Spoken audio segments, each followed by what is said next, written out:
As part of my focus for episodes for 2025, I'm really going to lean in more to coaching and really continue to show you guys in the hospitality industry what coaching can do for you, how it can impact your quality of life in your business. Today, I am coaching Heather Morrison, who's a co-owner of the most beautiful, fabulous restaurant, Restaurant Olivia in Denver, Colorado. And we've been working together for some time. So you're going to see me kind of push her and challenge her in some areas where when she's not standing up for herself. But we're going to talk today about setting boundaries, creating personal boundaries and creating professional boundaries. And you're going to see that she comes to this conversation with a laundry list of issues and kind of wants to go the easy route, but we dig our heels in, and I really challenge her to go tackle the biggest issue. And you see through this episode, when you spend time tackling the biggest challenge on your list, typically all the other ones become insignificant or much easier to solve or don't seem as important as they were when you sat down and wrote them out in the beginning. So I would challenge you, as you're listening to this conversation and the coaching, not just to listen for what Heather's talking about or some of the questions that I'm asking and the insights that she's taking away, but also listen for insights that you can take away from this episode and immediately apply to your life or business. Creating change is all about taking tiny steps, not monumental leaps, and creating a system to hold yourself accountable. And so you're going to see how we design that together today. I hope you enjoy this episode. I would also love to know what your insights are. Feel free to shoot me a text message. You can text me. There's a link in the show notes at the very, very top. As you're listening, shoot me a text and let me know what insights you've had. I'd love to hear what you get out of this episode and what topics and issues you'd like to hear me address in future episodes. Thanks so much. Welcome to the Restaurant Leadership Podcast, the show where restaurant leaders learn tools, tactics, and habits from the world's greatest operators. I'm your host, Christin Marvin, with Solutions by Christin. I've spent the last 2 decades in the restaurant industry and now partner with restaurant owners to develop their leaders and scale their businesses through powerful one-on-one coaching, group coaching, and leadership workshops. This show is complete with episodes around coaching, leadership development, and interviews with powerful industry leaders. You can now engage with me on the show and share topics you'd like to hear about, leadership lessons you want to learn, and any feedback you have. Simply click the link at the top of the show notes and I will give you a shout out on a future episode. Thanks so much for listening, and I look forward to connecting. Running a restaurant is tough. Long hours, staffing challenges, rising costs. Sound familiar? What if I told you there's a smarter way to manage your kitchen, boost your staff's morale, and keep your operations running smoothly? Enter Restaurant Technologies, the ultimate solution for modern kitchen management. Here's how restaurant technologies can transform your business. 1, solve labor challenges. They automate unpleasant tasks like manually handling used cooking oil. They keep your staff safe and happy while promoting a safer, more efficient kitchen. 2, reduce operating costs. They help you save money by optimizing oil usage and eliminating third-party cleaning services with their auto mist technology. Some restaurants save up to $300 per month per location. 3, they help you ensure consistent food quality. Fresh oil means better tasting food every single time. They help you monitor your oil usage remotely with ease. 4, enhance safety. Reduce fire risks and injuries by eliminating the need to handle hot oil. 5, promote sustainability. Join the eco-friendly movement by recycling used oil into biofuel. And 6, maintain a clean kitchen. Imagine no more spills, pests, or messy cleanups. The result? A safer, cleaner, more efficient kitchen that saves you money and keeps your team happy. Ready to see why over 45,000 restaurants, from small independents to large multi-unit concepts, trust Restaurant Technologies? Visit rti-inc.com to learn more. Heather, how can I support you today? I have a list. You ready for it? Always. All right. Some bigger than others, but some are pretty big, so we won't get to all of them, but I'll share with you sort of where my brain is. Some days I feel like I'm on top of the world. You know that. I feel like, yeah, everything's clicking and I got this. And then other days I feel like, am I even good at this? Like, never mind being enough. Is there anything good about what I'm doing? So today might be one of those days, which is great because I get to talk to you. Couple of options for us, and I'm not sure where to start, but this always plays out naturally, so I'm not worried. Hiring. Hiring's a big one, right? In restaurants. Sometimes I don't know how to attract the people who share our core values. I can sit down in the interview and read them out loud. And they nod and they're like, yeah, totally. And then through experience with them, I feel like I see sometimes it's not a cultural fit. And I wonder what I did wrong in the hiring. So hiring is one. Culture could be a whole nother conversation, sort of how to maintain it when you see those moments of slip where you're like, oh gosh, that's happening in our culture. And that's not right. Shouldn't be happening. I also wouldn't mind touching on personal boundaries and how to create them. That one's like, there are so many of them, but how to we talk about saving space, right? For being human, being a wife, being a mom, just being alone, just being calm. And I'm not very good at that. I feel like everywhere I go, I'm still a restaurateur. So I have to be on. And I'm struggling to create some space for myself. Sounds simple. Turns out the execution is super challenging for me.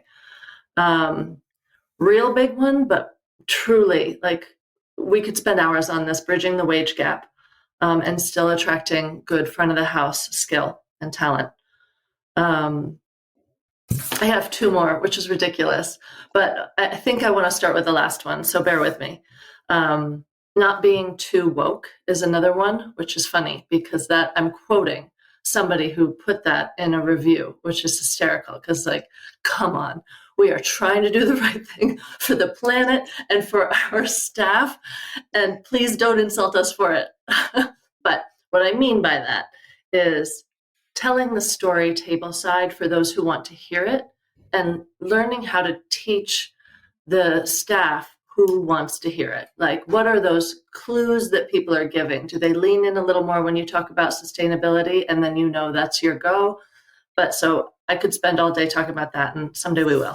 The last one is sort of that natural cycle of reminders over time. And it's interesting because you had something on LinkedIn today talking about, when we react to either a customer feedback or something that goes wrong, right? And I have fallen victim to that many times, but I also use that as a little reminder that there might be a bump in our progression, and there might be something that we as a whole need to pay attention to. And it leads me into this, like, how do I systematize the reminders? It's not just full hands in, full hands out, right? It's the reminders to take care of yourself and be kind to each other. And, if there's a problem, bring it to somebody you trust in management. Or it's as simple as, scrape your plates before you put them in the dish pit because the dishwasher doesn't want to have to scrape and wash. Give me a break. So that might be the easiest one to start on, as sort of how to systematize that cycle. Hi, everybody. We're taking a quick break to offer you an exciting opportunity.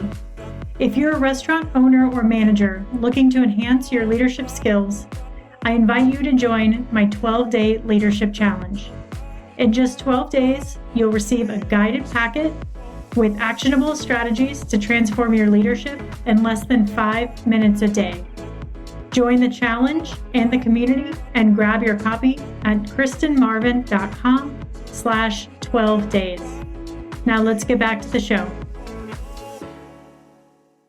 Okay, so I'm gonna repeat back what you just this list. Thank you for coming so prepared with such a large list. Um, you feel like you're on top of the world sometimes, and then you feel like you ask yourself, "I wonder if I'm doing anything right. I wonder if I'm doing anything good." Mm-hmm. Um, digging deeper into hiring around cultural values, specifically, how are you attracting those people? And then measuring them against your culture. So what happens and how do you handle moments when you see culture not taking shape in your restaurant? How to create personal boundaries. You're very much a local celebrity. So how can you go out in public and turn it off? But also you love building community when you're out and you see that building of community directly translates to the restaurant. So how do we find something in the middle there? Bridging the wage gap, huge area of conversation right now and frustration for many, especially in the Denver area. Uh, not being too woke and telling your story to the people that specifically want to hear it in a way that's not intrusive or preachy, right? Right. Um, and this natural cycle of the reminders when a bump happens, when something tests the system that you currently have set up, what happens, or how do you be proactive and infuse those reminders into your daily operations? Mm-hmm. So I'm going to challenge you for a second. You said 7 would be the easiest, but let's go for the most challenging. Okay. Which one of these things on the list feels like the biggest challenge for you, and which one is going to have the biggest impact on you as a leader? Well, you got me there. I think it's pretty obvious. It's put the mask on yourself first, right? So we can start with personal boundaries and how in the world do I create some space? Because some days I feel like all I am is a work machine, and even when I'm not even, and it makes me less effective at all. Like if I don't have that separation of Heather time as mom, as whatever's filling my bucket that week, and then work time, then my work time is really vague and blah and not that good. So, my business partner is one of my business partners is my husband, and so we talk about work all the time. It's not like I can be like, well, we'll just go on a date night because date nights are in restaurants. That's not a date. That's work. What I love the analogy used of put your mask on first, put your mask on yourself first. Mm-hmm. Say more about that. If I'm not bringing my best self to the restaurant, then I'm not going to be as effective as I should be, and so I can't lead a culture. I can't hire properly, and I can't teach people how to read the guest if I'm not the best version of myself. So it's so foundational, and I feel it slipping. So I could use some sort of tools in my toolbox. Who are you when you're the best version of yourself? That's a good one.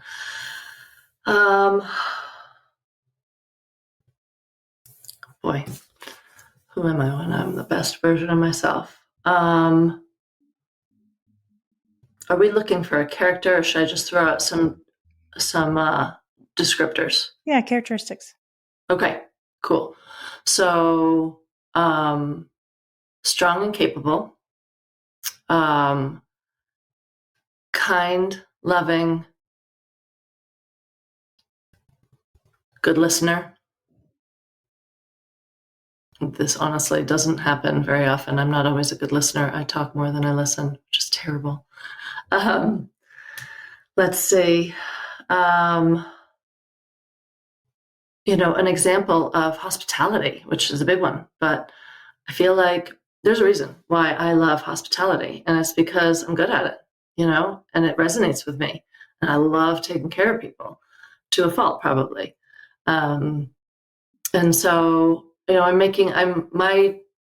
the best version of myself, I'm making people feel comfortable when they're around me and hopefully happy, maybe not always, but guests hopefully happy. Okay. So making people feel comfortable. I'm going to add quiet confidence in there too. Okay. You said you're good at what you do. Yeah. Yeah. Okay. So we've got strong, capable, kind, loving, a good listener, someone with quiet confidence, and someone who makes people feel comfortable. I think that's fair. Anything else?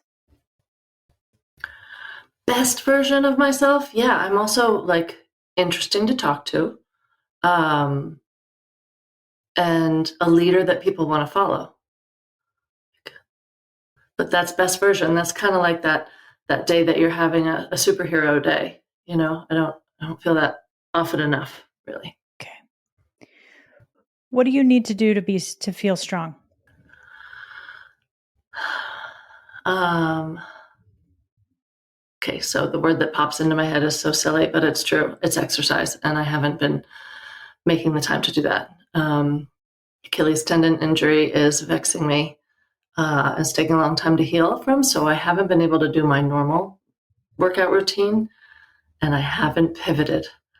I haven't found a place to go swimming or just something else to do. Okay. What do you need to do to feel capable? Usually work a shift. Okay. What do you need to do to feel kind? Hang out with my kid. How about loving? Same. Dog, kid, husband. Okay. Good listener. Shut up and listen. What do you need to do to shut up? Maybe, okay, so what I would say, honestly, what's popping into my head is to remind myself, read my notes on the art of active listening. Like, I just need to read, maybe have a little reminder of what it means and what it does for the other person. Because, gosh, when you're listened to in a really like engaging way, there is nothing more soothing for your soul. Okay. What do you need to do to have that quiet confidence? I have to be quiet.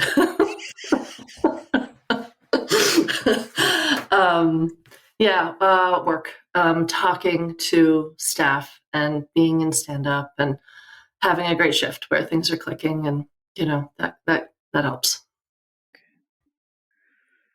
What do you need to do to make people feel comfortable? That one's easy. I think I get to just be myself on that one.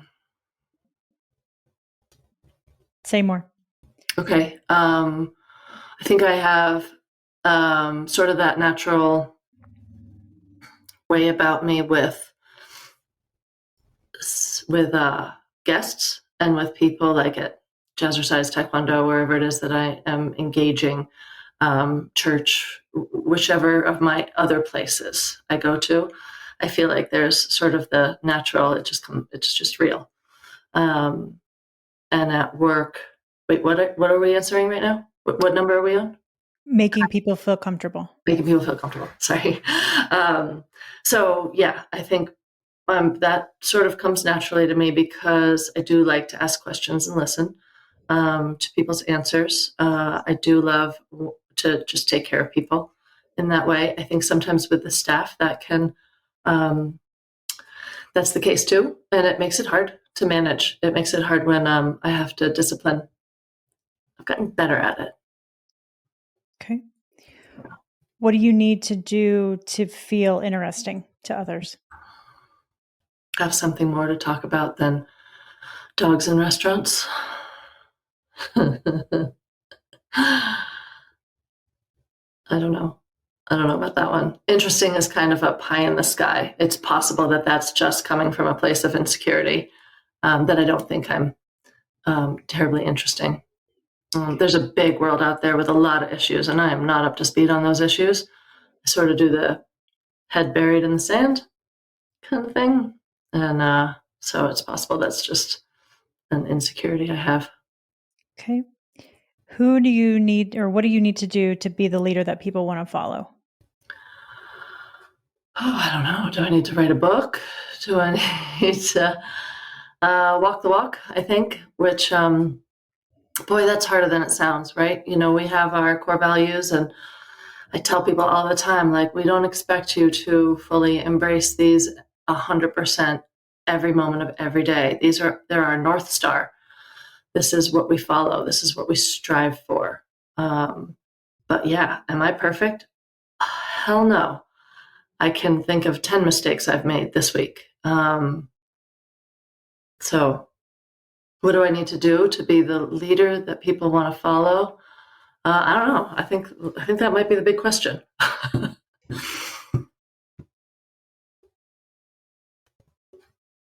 What kind of leader do you want to be? All the characteristics you just named, pretty much. But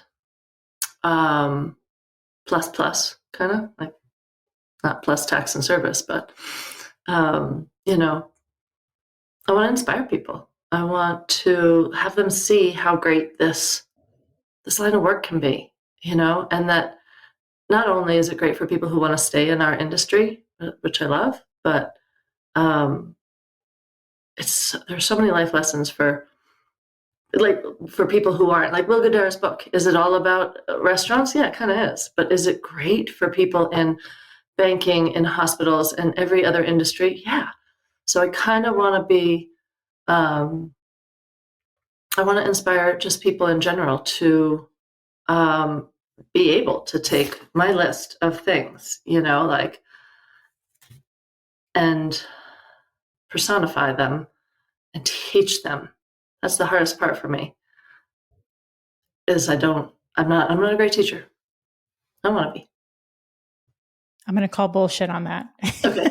Because we've been working together for a while. We're constantly talking about ways you can teach, how you teach, what all this institutional knowledge that you have, how you break it down, how you systematize it, and how you teach it. And it's showing in the guest experience that you guys are offering at the restaurant. So I'm going to call you out on that. I hope so. Sometimes I just don't know how to get it out of my head and into a manual for, like, how to do this. Yeah. So, but thank you. Okay. Unlock the skills to transform your leadership with the Hospitality Leaders Roadmap.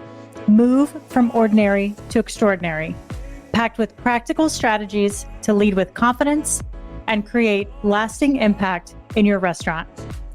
Visit KristinMarvin.com/audio to download your free audiobook today. So for the list of things to do, we've got exercise, Okay. running shifts. So exercising to feel strong, running shifts to feel capable, hanging out with Olivia to maintain your kindness, hanging out with your dog, Olivia, and your hubby to bring in that loving feeling, to be a good listener, shutting up and reading notes around how to be a better listener. Confidence, you said running great shifts. For making people feel comfortable, you said just be yourself, be curious, ask questions. To be interesting, you said battling the insecurity, feeling confident. And then for being a leader that people want to follow and someone that inspires, walking the walk. Yeah. Which one of those would you like to say yes to and lean into a little bit more? I have to pick just one. One tiny step. That's where I think I need to start, honestly, with exercise. It's the only thing that makes sense is that I put it first. It's top of mind. It's making me crazy. You know, I'm a grouch if I don't sweat a little bit, you know? Yes. And that's just who I've been my whole life. I found myself telling my doctor, I was like, I have always been two things. I have always been optimistic and I have always been strong. And I'm feeling those slip in these last few years. And that scares the crap out of me because I don't want to go there. So I think since we're starting with me, I think exercise might be the one, something it's just for me, right? It's for me only. What does that look like? Well, in the past, it's looked like, you know, doing taekwondo and jazzercise a couple of times a week. So it's going to look like finding a different, like, there's a social accountability to going to a class that you're part of a community. Like, I go to taekwondo because I love to spend time with my kiddo and we do it together. But I go to get to the next level. I'm working toward my black belt. So having that taken away, and the jazzercise I go because I love those women and I love the exercise. It's so much fun. So now I have to kind of figure out what I am going to do. And I can do it from home. I've got a bike. So maybe it looks like getting on that bike a couple of times a day and doing something else while I'm doing it. What's the commitment? Yeah, I'm going to push you. What's the commitment you want to make? I want to make the commitment to, I think 4 times a week, to work up a sweat. Like I don't have other measurement metrics, but like, close my ring on my phone, on my watch. That's easy. It's already set. Yeah. Okay. So 4 times a week, you're going to sweat and close the rings on your watch. Yeah. Okay. Yeah. What do you need to say no to in order to make that happen? I don't know how vulnerable I want to get, but I'll go for it. Saying no to the letting the weight of everything drag me down. And so I think I need to say no to putting it off. I think that's the answer. I need to do it in the morning because life is just a lot, right? And for me, I think I got to knock it out first thing so that it gets done. So say no to procrastinating, Heather.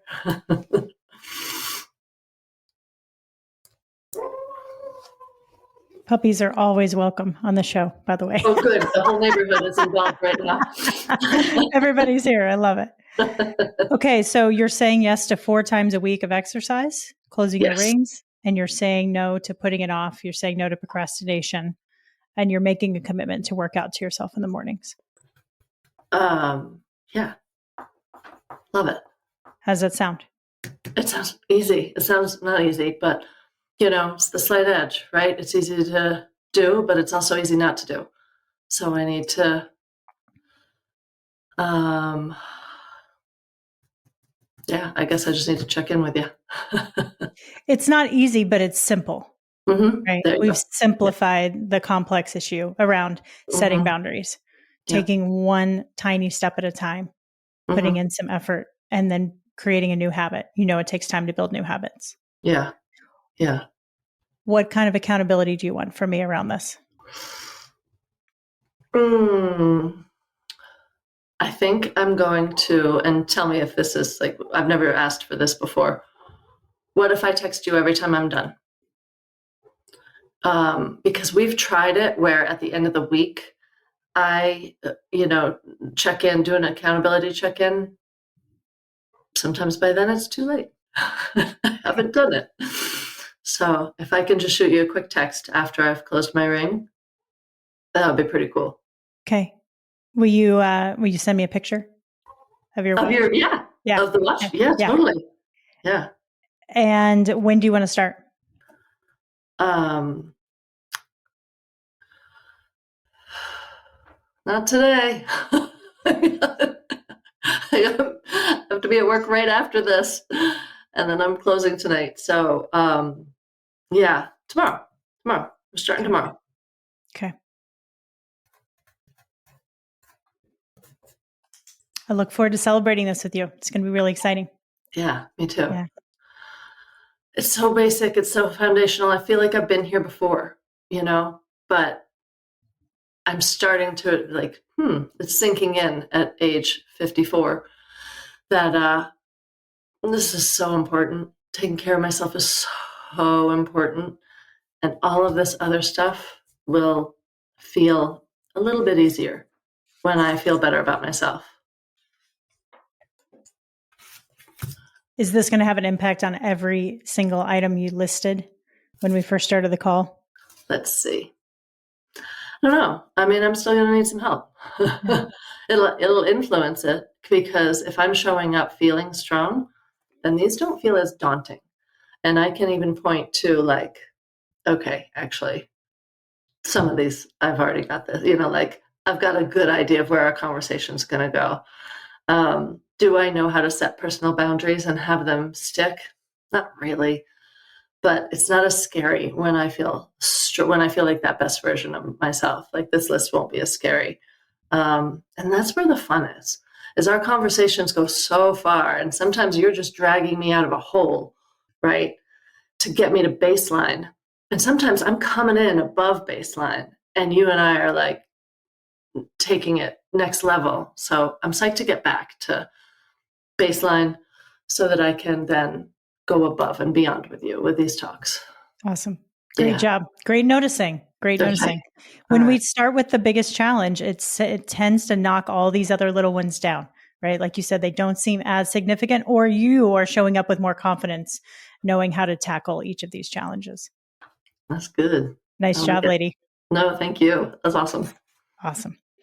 All right. Well, that is going to do it for us. Thank you all so much for tuning in. Thank you, Heather, for showing up as you did today, confident and curious and vulnerable. Love that you've joined me on this journey to help introduce coaching to this industry that you and I both love and have worked in for many, many years. So thank you so much. I appreciate your time. Thank you for your superpower at getting me to, be on the right path. I appreciate it so much. Yeah. Awesome. All right, guys. That's going to do it for us this week. Please share this episode with anybody that you know in the industry who could benefit, and we'll talk to you soon.